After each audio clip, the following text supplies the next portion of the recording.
अक्सर जो audio leak होती है मरियम नवाज की, उसमें वो किसी न किसी अंकल से बात कर रही होती है। वो अंकल ये परवेज रशीदी होते हैं। सवाल मरियम नवाज से होना चाहिए कि भाई आप घबरा क्यों रही हैं और आप ये डिक्टेट क्यों कर रही हैं? आप कैसे कह सकती हैं कि ये सवाल चलना चाहिए? और रुको रुको रुको रुको रुको, वो ये नहीं बोल, और वो चलो चलो चलो रुको रुको रुको, अच्छा बैठ जाओ, खड़े, ये क्या बात हुई? आप इंटरव्यू दे रही हैं, आपको घबराने की क्या जरूरत है? आइन की गोल्डन जुबली मनाने वाले साथ साथ गोल्डन जुबली मना रहे थे, साथ साथ आइन के साथ खिलवाड़ कर रहे थे। बिलावल पार्लियामेंट में खड़ा होकर कहता है कि सुप्रीम कोर्ट पे फिरौन बैठे हुए, और कल कल आइन की गोल्डन जुबली के ऊपर कौन को भाषण सबसे अच्छा बिलावल ने दिया। 100 में से 100 नंबर जिस तकरीर को मिले थे वो बिलावल की तकरीर। कल तो लग रहा था कि काजी साहब ने पीडीएम में शमूलियत इख्तियार कर ली। काजी साहब की कज़ा तो वहीं पे हो गई थी। कभी आपने सुना कि नवाज शरीफ ने ऑक्सफोर्ड में जाके ऑक्सफोर्ड यूनियन से खिताब किया हो? मतलब कभी आपने सुना कि नवाज शरीफ ने किंग्स कॉलेज लंदन में जाके खिताब किया हो? कभी? भाई पाकिस्तान का 3 दफा का वज़ीर आज़म है। ऐसी शख्सियात जो इंटरनेशनल लीडरशिप होती है, उसको दुनिया की जो बड़े बड़े तालीमी इदारे हैं उनकी डिबेटिंग यूनियंस बुलाती हैं। इस्लामी जमहूरिया पाकिस्तान से मैं हूं मुख्तार बगा और आप देख रहे हैं सियासत डॉट पीके। इस वक्त मेरे साथ मौजूद हैं सीनियर साफी और तजज़ियाकार अमीर अब्बास सर। बहुत शुक्रिया आपके कीमती वक्त का। अमीर अब्बास साहब, कल मरियम नवाज की एक वीडियो सामने आई और एक प्रोग्राम के दौरान बैठी हुई थी और ये काट दो वो काट दो, ये चलाना है वो नहीं चलाना, इशारे करके डिक्टेट करके समझा रही थी। तो सर, ये क्या वजह है कि इस हद तक आपको डिक्टेट करना पड़ता है? पीछे मरियम औरंगजेब बैठ के समझाती हैं कि ये चलाना है ये नहीं चलाना, एंकर को बताया जाता है ये सच है ये झूठ है। तो ये लोग बोल क्यों नहीं सकते और क्या ये तरीकाकार क्या है सर? आपने 2-3 सवाल कर लिए हैं, चले मैं बारी-बारी आपको जवाब देता हूँ। एक तो ये कि क्यों बिठाना पड़ता है मरियम औरंगज़ेब को सामने या परवेज़ रशीद को? उसकी वजह ये है कि मरियम नवाज़ का अपना तो कोई सियासी बैकग्राउंड नहीं था, ना उनकी कोई पॉलिटिकल स्ट्रगल थी, ना वो कभी अवाम में गईं, ना कभी उन्होंने अवामी लाइफ गुज़ारी, ना कभी उन्होंने एक आम पाकिस्तानी या एक आम पाकिस्तानी औरत की तरह की ज़िंदगी गुज़ारी, ना उनको पाकिस्तान या पाकिस्तान के आम शहरी के मसाइल का पता है। जब मसाइल का नहीं पता तो हल का भी नहीं पता था। वो तो सोने का चम्मच लेकर पैदा हुई, अशराफिया की खानदान से थी, रईस खानदान से थी, और फिर वज़ीर आज़म के घर में पैदा हुई, वज़ीर आज़म के घर में बड़ी हुई। अ, बाहर भाई सेटल हो गया, बिज़नेस बिज़नेस, दौलत, और उसके बाद वज़ीर आज़म के लिए तैयार हो गई खुद बनने के लिए। सो उनको तो अंदाज़ा नहीं है। लिहाज़ा उनकी जो सियासी तरबियत है वो नहीं हुई। वो सियासी तरबियत उनकी मुख्तलिफ लोगों ने की है, जिसमें परवेज़ रशीद भी शामिल है। और अक्सर जो ऑडियो लीक होती है मरियम नवाज की, उसमें वो किसी न किसी अंकल से बात कर रही होती है। वो अंकल ये परवेज रशीदी होते हैं। तो अब उनको इसलिए बैठाया जाता है कि वो ताकि लुकमे देते रहें। अंकल या कोई आंटीज या कोई और मशीर, वो जहां पे मरियम शहजादी ना बता सके सवाल का जवाब, या सवाल शायान शान ना हो, तो वहां पे फौरन लुकमा दे दिया जाए कि नहीं भाई ये सवाल ही माइनस कर दो, हम्म। या इस सवाल का जवाब ही होगा। अच्छा, ये काम सिर्फ ये नहीं करती है, ये काम इनको विरासत से मिला है अपने वालिद से। अच्छा। जैसे इनको सियासत विरासत में मिली है अपने वालिद से, ये काम भी विरासत में मिला है। अब इनके जो वालिद मोहतरम है नवाज शरीफ, वो भी इसी तरह से इंटरव्यूज दिया करते हैं। अब तो खैर वो देते ही नहीं, चूंकि अब तो 3.5 साल से वो मफरूर है, अदालती इश्तिहारी है, तो वो क्या जवाब देंगे लोगों को, सवाल का क्या जवाब देंगे? हम्म। तो जब वो दिया करते थे इंटरव्यूज, तो उनके साथ भी ऐसे लोग बैठा करते थे। एहसन इकबाल हो जाते थे, परवेज रशीद होते थे, या कुछ और लोग, तो वो फिर मशवरा देते थे कि ये इंटरव्यू करे ना करे, ये सवाल का जवाब दे ना दें। तो वहीं से विरासत में मिली है ये इनको मरियम नवाज को। अच्छा, दूसरी चीज ये है कि ये इंटरव्यूज भी मखसूस लोगों को देते हैं, चाहे वो आसिफ जरदारी हो, चाहे वो नवाज शरीफ हो, या वो मरियम नवाज हो। शहबाज शरीफ थोड़ा सा कभी कभी क्रीज से बाहर जाकर खेल लेते हैं, हम्म। लेकिन वो भी सिलेक्टेड लोगों। बिलावल भी थोड़ा सा क्रीज से बाहर जाकर, लेकिन सिलेक्टेड लोग। अब अगर इनके मुकाबले में इन दो चीजों का जो मैंने आपके सामने रखा ना, एक तो प्लांटेड इंटरव्यूज, दूसरा सिलेक्टेड इंटरव्यूज। जैसे ये इमरान खान को सिलेक्टेड कहते हैं ना, असल में इनके इंटरव्यू सिलेक्टेड होते हैं। तो इमरान खान, इनकी निस्बत हम देखते हैं कि मुझे चूंकि खुद उनका इंटरव्यू करने का इत्तेफाक हुआ, उनके ये जरूर होता था, एक जमाने में नई मुल्क थे, वो नई मुल्क बैठ जाते थे, लेकिन कोई रोक टोक नहीं होती थी। अच्छा। अ, कभी सवालनामा नहीं मांगा जाता था। हाँ, एक अमूमी तौर पे ये ज़रूर होता है कि किस बारे में बात करना चाहते हैं। उसके बारे में एक एक ओवरव्यू दे दिया जाता था। लेकिन सवाल क्या होंगे, सवाल ये नहीं करना, इसका जवाब निकाल दो, ये कैमरा बंद कर दो, ये कैमरा बंद तो हुआ हुआ है ना, कैमरा चल तो नहीं रहा। इस किस्म के काम कभी इमरान खान ने नहीं किया। तक जब वो प्राइम मिनिस्टर थे, इसी मंसूर अली खान को इंटरव्यू दिया। मंसूर का सबको पता है कि इमरान खान के सख्त नाकिद है। मंसूर को इंटरव्यू दिया इमरान खान ने, और भी अपने सख्त नाकरीन को भी इंटरव्यू दिया। सो इमरान खान हमें इस लिहाज से नजर आते हैं कि वो बहुत यानी वो कैमरा शाई नहीं है, वो फेस करते हैं। ये चीज मैंने परवेज मुशर्रफ में इमरान खान से भी ज्यादा देखी। मैंने परवेज मुशर्रफ का इंटरव्यू जो है उनके उरूज के जमाने में भी किया है। अच्छा। वो एक ऐसा दलेर शख्स था कि आप उससे सख्त से सख्त बात भी कर सकते थे, लेकिन सहाफती आदाब के दायरे में रहते हुए, और वो जवाब देता था। उसने भी कभी ये सख्तियां नहीं की थी कि ये पूछना नहीं, वो नहीं पूछना।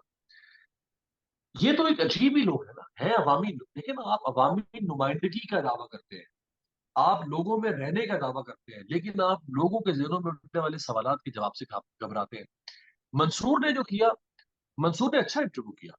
आ, मंसूर ने, चले, ये भी एथिक्स है कि अगर उन्होंने कहा था कि नहीं चलाना तो मंसूर ने नहीं चलाया। लेकिन सवाल मरियम नवाज से होना चाहिए कि भाई आप घबरा क्यों रही हैं, और आप ये डिक्टेट क्यों कर रही हैं।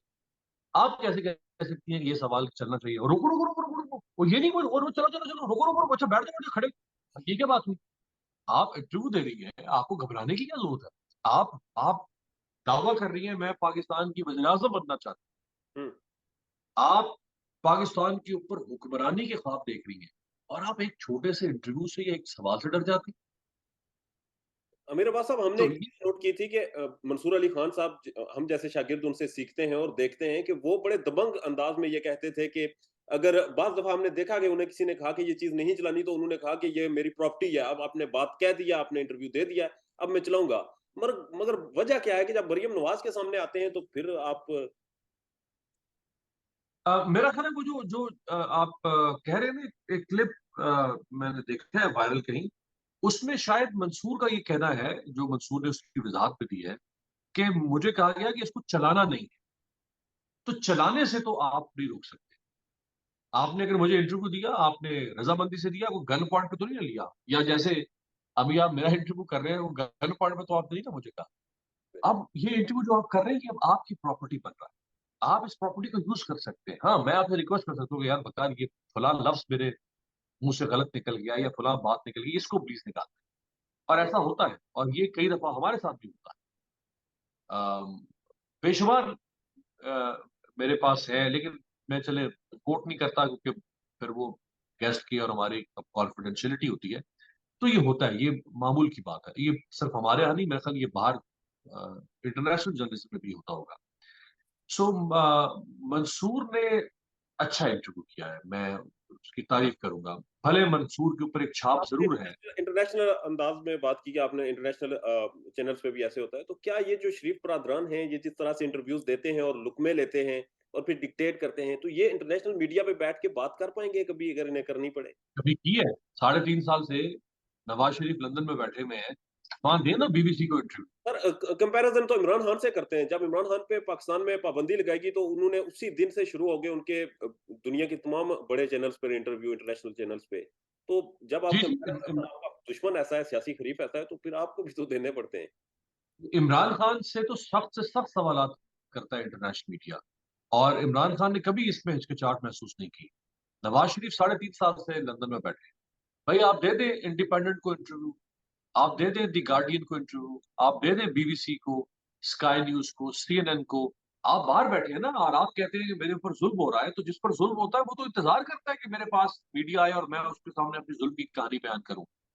आपको तो खुद बाहर आपके हर वक्त कैमरे और माइक होने चाहिए थे। हुँ। लेकिन आप घबराते क्यों हैं? क्योंकि आप एब्सकॉन्डर हैं, आप प्रोक्लेम्ड ऑफेंडर हैं, आप इश्तिहारी हैं। और इस्लामाबाद हाई कोर्ट ने कहा था कि मुलजिम लंदन में बैठ के हमारे अदालती निज़ाम पर हंसता हो।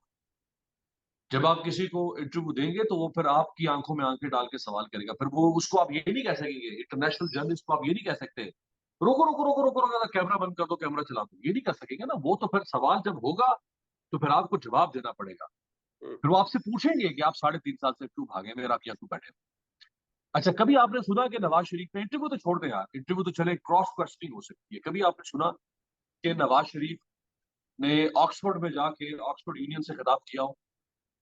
मतलब कभी आपने सुना कि नवाज शरीफ ने किंग्स कॉलेज लंदन में जाके खिताब किया हो? कभी भाई, पाकिस्तान का 3 दफा का वजीर आजम है, ऐसी शख्सियात जो इंटरनेशनल लीडरशिप होती है उसको दुनिया की जो बड़े बड़े तालीमी इदारे हैं उनकी डिबेटिंग यूनियंस बुलाती हैं, उनके पॉलिटिकल साइंस डिपार्टमेंट के लोग बुलाते हैं, उनके आईआर के डिपार्टमेंट के लोग बुलाते हैं। तो बरतानिया की यूनिवर्सिटियों के लिए तो ये बड़ा नादिर मौका था कि नवाज शरीफ जैसा मंजा हुआ सियासतदान, जीरक सियासतदान, 3 दफा का वजीर आजम, 2 दफा का वजीर आला उनके पास मौजूद है, इतनी हिकमत दनाई फहम फरासत का मालिक शख्स, और वो उनसे फैसयाब भी नहीं हो पाई 3.5 साल से। तो क्यों नहीं जाते नवाज शरीफ? जाए ना, अभी सऊदी अरब गए हैं, वहां सऊदी अरब में जाके वहां पे कहीं किसी जद्दा की या रियाज की यूनिवर्सिटी में खिताब करें पाकिस्तानी कौम से या पाकिस्तानी स्टूडेंट से या किसी इंटरनेशनल स्टूडेंट से खिताब करें जाके। भाई क्या बताएंगे आप? आपके पल्ले कुछ नहीं है, इसलिए आप अवॉइड करते हैं पब्लिक इंटरेक्शन। बहरहाल सर, आसमा शराजी सीनियर साथी हैं, वो भी कहती हैं कि इमरान खान को चैलेंज है कि इमरान खान मरियम नवाज जैसा इंटरव्यू दे के दिखाएं। वो इसलिए कह रही है चूंकि मरियम नवाज जिन 3 लोगों को इंटरव्यू देती हैं उनमें से कासमा शराजी भी। अच्छा सर, बहरहाल हम बात करते हैं आइन की गोल्डन जुबली के हवाले से। आइन की गोल्डन जुबली हुई और इस रिजीम चेंज के बाद ये जो इम्पोर्टेंट हुकूमत आई थी इसको भी 1 साल हो गया। तो इस 1 साल में आइन के मुताबिक कोई काम होता हुआ आपने देखा है? आइन की गोल्डन जुबली मनाने वाले साथ साथ गोल्डन जुबली मना रहे थे, साथ साथ आइन के साथ खिलवाड़ कर रहे थे। आइन जिन 5 बेसिक चीजों के ऊपर, कल के आप अखबार उठा के देखें, मेरे पास कल का अखबार मेरे सामने नहीं है, आप कल के अखबार उठा के देखें, पाकिस्तान के तमाम इश्तिहारात। फ्रंट पेज या बैक पेज, हाफ पेज के ऊपर वजारत इत्तलात ने इश्तिहारात दिए।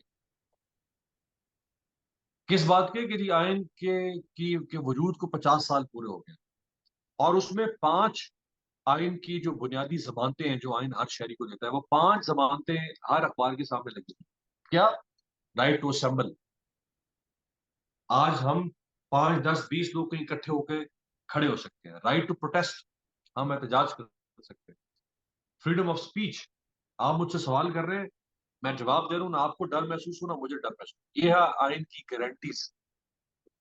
पिछले 12 महीनों से जो फस्तायत हम देख रहे हैं पाकिस्तान में, जो बात करता है उसको ठोक देते हैं, जो तनकीद करता है उसको उठा लेते हैं, जो एहतजाज करता है उसके ऊपर दहशतगर्दी का मुकदमा बना देते हैं, जो राइट टू असेंबल को एक्सरसाइज करता है उसके ऊपर म्यूटनी या सेडिशन का केस बना देते हैं।